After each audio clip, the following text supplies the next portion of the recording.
क्या कह रहे हैं, जो जिनवाणी माता ने लिखा है, जो जिनवाणी माता में लिखा है, जो गुरुओं का उपदेश है, उसको ही फैलाते हुए हम यहाँ आए थे। ठीक है, कुछ लोग कल आए थे, कुछ लोग कल नए थे, आज भी नए हैं। तो नए नए लोग आते रहते हैं, लेकिन जो उपदेश है वो कैसा है, अनादि निधन उपदेश है। अनादि काल से जो उपदेश है, वही उपदेश किसका है, हमारा। तो वही उसी का प्रचार प्रसार कौन करते हैं, साधु करते हैं। साधु बादल की तरह होते हैं। किसकी तरह होते हैं, बादल। साधु बादल की तरह होते हैं, एक गांव से दूसरे गांव तक वर्षा करते हैं धर्म की, अमृत की। और वर्षा करके जब जाते हैं तो धरती कहती है, धरती उदास हो जाती, क्या हो जाता है, वैसे हम कल हो जाएंगे। धरती उदास हो जाती है, तो बादल कहते हैं भाई हमारा काम तो है वर्षा करना और चले जाना। क्योंकि देखो तुम तो प्यासी थी, और भी धरतियां कैसी है, प्यासी है, तो उनकी प्यास बुझाना है। पर तुम्हारे लिए हम सद्भावना भाते हैं कि हे धरती, तुम धन से, धान्य से और धर्म से हरी भरी रहना। समझ में आया। इसी तरह से जब गुरु आते हैं तो गुरु भी सबको आशीर्वाद दे करके जाते हैं कि जो यवलय की धरती है कैसे रहेगी, यवला की जो धरती है, वह धरती धन से, धान्य से और धर्म से, इन तीनों से कैसी रहेगी, हरी भरी रहेगी। क्योंकि तीन चीजें जिंदगी में चाहिए श्रावक के लिए। धन भी चाहिए, धन नहीं होगी तो वो पूजा कैसे करेगा, आहार दान कैसे देगा। तो कैसे चाहिए, पहले धन चाहिए और धान्य भी चाहिए। अगर धान्य का भी अकाल हो जाता है, अभाव हो जाता है, तो कितना भी धन पड़ा रहे पर उस धन की कोई कीमत नहीं होती है। तो धन भी चाहिए, धान्य भी चाहिए, और क्या चाहिए, ये धर्म होता है। तो ये दोनों चीजें पीछे पीछे आ जाती है। और अगर आपने पिछले भव में धर्म नहीं किया होता तो आज आप कहाँ यहाँ होते क्या। पिछले भव में जो हमने धर्म किया है उसके फल स्वरूप आज हम यहाँ पर हैं। और अभी यदि धर्म ना करेंगे तो क्या होगा, फिर अगले भव में हमारे पास कुछ भी नहीं। जैसे कि आपके पास धन है, व्यापार में हम क्या करते हैं, अपने पास अभी पर्याप्त है कि नहीं है, लेकिन अगर हम 6-7 लोग बैठे बैठे खाने लगे तो क्या होगा, खत्म हो जाएगा ना।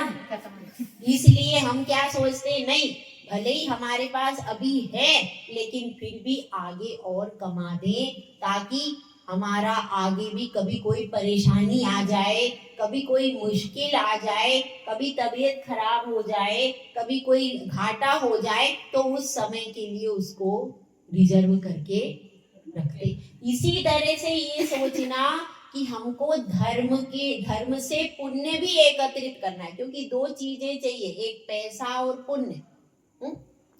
पुण्य यदि होगा तो पैसा पीछे पीछे आ जाएगा, इसलिए, और पुण्य आपके साथ जाएगा, पैसा साथ में नहीं जाएगा।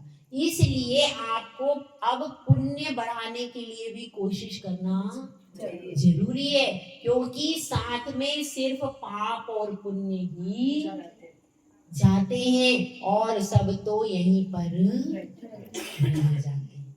इसलिए यहाँ पर यवला की धरती पर हम आए थे, तो आए थे तो अब जाने की भी बात आ गई, क्योंकि साधु का काम है आना और जाना।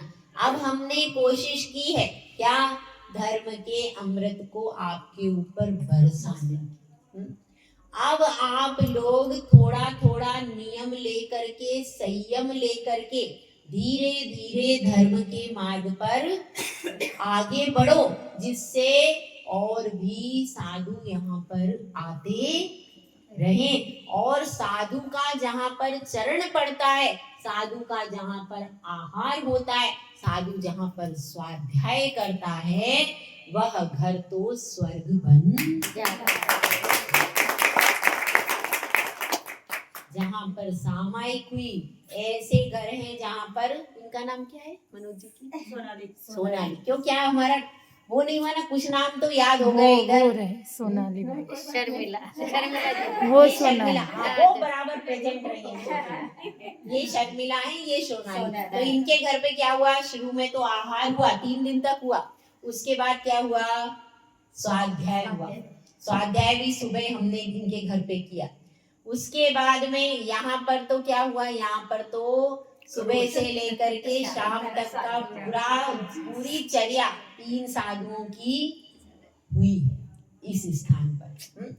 तो यह स्थान जहाँ पर संतों के चरण पड़ते हैं, क्योंकि संत चलते फिरते तीर्थ होते हैं, तो उनके चरणों से ही हमारा नगर पवित्र होता है, घर पवित्र होता है। और आहार लगा करके भी एक दिन में भी कोई 100 कर लेता है भाई। अश्विनी अश्विनी जी ने कहा भाई मैं एक दिन का ही मिल जाए तो एक दिन में ही मैं चौका लगा लूं। एक बॉल पे भी कोई चौका लगा सकता है? चार है ना हम लोग, तो एक बॉल पे ही अश्विनी ने चौका लगा दिया है ना, मौका क्यों छोड़ू मैं। तो ऐसे भी हैं जिन्होंने एक बॉल पर लगाया और बाकी भी लोग जुड़े। सबके नाम तो मुझे याद नहीं है, लेकिन जो भी हैं फिर भी बराबर आते रहे। और अच्छा, जैसे कि अभी स्कूल में जाती है, पूरे दिन बिजी है, ठीक है ना, क्या नाम इनका? प्रणाली जी। पूरे दिन बिजी होने के बाद भी शाम होते ही यहाँ पर आते, नहीं तो लोग दूसरे तो टीवी देखते या सो जाते। अब ये लोग भी पूरे दिन धूप में गर्मी में काम कर रहे हैं सब लोग, उसके बाद भी आकर के बैठे तो सही। दीपा जी। अब ये बीच में कुछ लोग जो 2 रन खेल के पारी छोड़ के चले गए, उनको मजबूरी थी उनकी। मजबूरी मतलब जाना पड़ा, किसी ना किसी कारण तो कोई ना कोई बनता है ना। कुछ लोगों ने 3 बॉल खेली, किसने 2 खेली, किसी ने 1 खेली, कोई अभी खेल ही नहीं पाया, आज ही एंट्री हुई। मैच के बाद एंट्री हो गई, अब क्या करें, मैच तो हो गया, आहार का मैच।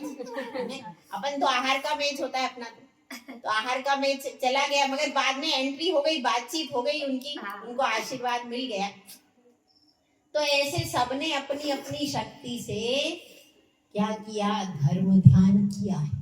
अब इस धर्म ध्यान को आप लोग एक रेगुलर स्वाध्याय में तब्दील करो, ताकि एक निशानी रह जाए, एक याद रह जाए कि माता जी आई थी और हमारे लिए कुछ दे करके गई। तो एक कुछ भी छोटा सा स्वाध्याय शुरू करना, भले प्रथमा अनुयोग का करो या चरण, दो अनुयोग आप कर सकते हो। कौन कौन से?